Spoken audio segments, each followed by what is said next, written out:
Hello, I am Pastor Horace Douty in Lexington, Virginia, and each Sunday morning I bring you a meditation from the Bible, and I encourage you, subscribe to these videos. It's Horace Douty YouTube, D-O-U-T-Y, and then share these sermons with your friends and your neighbors. I appreciate it. Today, the title of the meditation is Respectable Sins.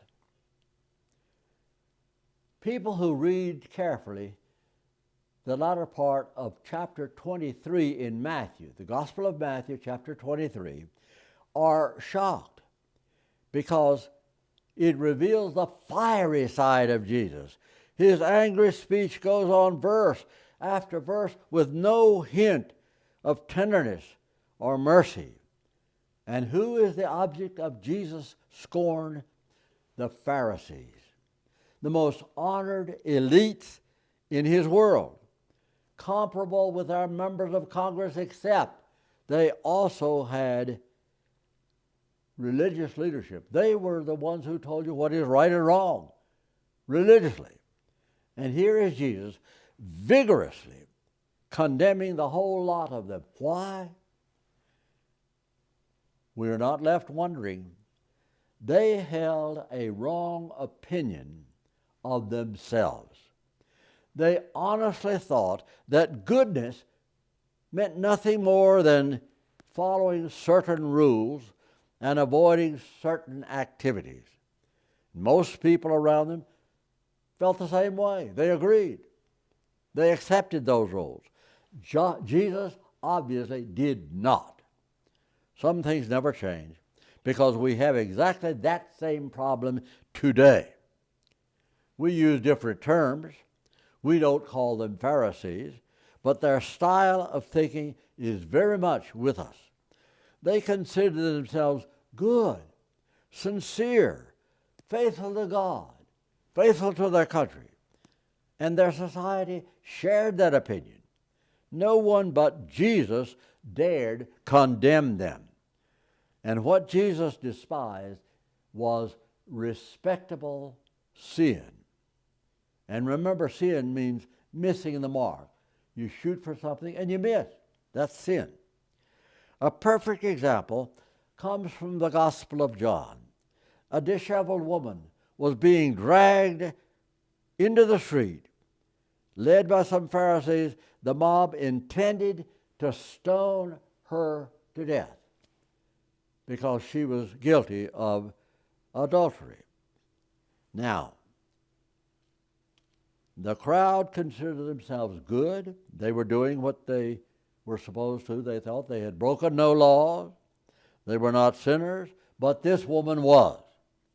And yet, to Jesus, those people were more wrong, more off course than the poor woman who lay at his feet. And he condemned them. He did not condemn the woman. What was their sin?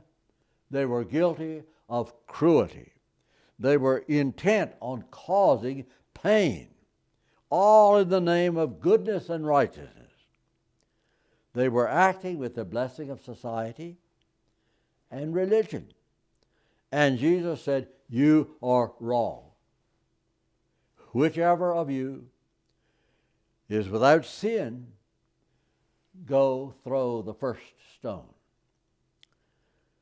We're living through a time when it is fashionable to find fault and to condemn anybody who does not agree with you.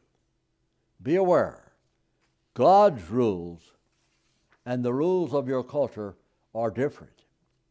If you do not understand that, you may be as foolish as the Pharisee. Recall the story that Jesus told about the publican and the Pharisee. The publican was accustomed to disapproval. He was a tax collector. He was shunned by his neighbors. He flung himself to the floor of the temple saying, "God, have mercy upon me, a sinner." Whereas the Pharisee did not say that. He was thankful that he enjoyed respect and admiration. He was proud of his goodness. It deadened his conscience, it distorted his values, and Jesus condemned him. Praised the self-critical publican. Remember, God has his measuring stick, and it may not be yours or your culture or even your laws. There is a difference. One example is our treatment of children. We properly condemn child abuse, and we have strict laws addressing the crime, and yet we have no rules insisting that parents give their children discipline and moral direction. In the long run, the child without discipline may suffer far more simply because he has never been told the difference between right and wrong. Such neglect is a respectable sin, commonly accepted and even promoted in our society. I question some of the preaching that you see on television, where the evangelist energetically and graphically describes God as angry, vengeful, eager to throw you into the fires of hell. Imagine what teaching, that kind of teaching, does to the mind of a sensitive child or adult. It produces fear, anxiety, and consider it cruel and abusive, yet no laws restrain the practitioner. They're wrong, but nobody says so because their sin is respectable. Today we have news outlets which regularly publish wild accusations without credible evidence. Yet they remain in business, usually unchallenged. We watch while the life and the reputation is shredded with little or no legal recourse, the damage beyond comprehension, more cruelty, simply because it is respectable sin. Whenever you're tempted to engage in character assassination, read this passage from Matthew. When Jesus uses the word Pharisee, replace it with your own name. It may awaken your conscience whether you are engaging in political debate or a bridge party or a conversation downtown. Your associates may encourage and condone the cruelty. God does not. God has a different measuring stick. God may condemn you more harshly for your gossip than the mistake of your victim. Remember, those Pharisees were totally unaware. They considered themselves beyond reproach. They were the good guys.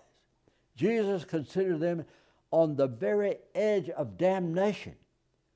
They were severely offended by his criticism. They listened, but instead of cleaning up their act, they killed him. My hope is that this passage will stimulate your thinking. Society may approve an action or an attitude, God may not. Do not become one of the sheep who willingly swallow conventional notions just because they're popular. You have a brain, a mind. Examine a position before you accept it. Think again of the men who intended to stone to death a woman they knew was guilty. The one wise thing they did that day, though, was to stop and ask Jesus, hey, what do you think? You can do the same. Don't ask people. Don't ask your neighbor. Don't rely on the media. Don't ask the Pope. What they think is really not important. What is important is what does Jesus think. His opinion is what matters. Now, if you're not sure about God's opinion, read that 23rd chapter of Matthew, especially the last half. Jesus spells out one mistake after another, mistakes condoned by society and practiced by the most notable leaders of the day. They unintentionally got it wrong, and the words of Jesus are scorching. You concern yourselves with the petty, matters of right and wrong, but you are completely ignorant of the important things like justice and mercy and faith. You strain out the camel, strain out the gnat, and swallow the camel. Don't do that. Don't try to swallow a camel. Now, you may be out of step with your culture, but it will rescue your soul. The wisdom of Jesus Christ is readily available. And what does that wisdom do for you? It clears your thinking. It adjusts your values. It makes you strong in mind and in body. It brings you abundant life, which is happiness. God bless you. Amen.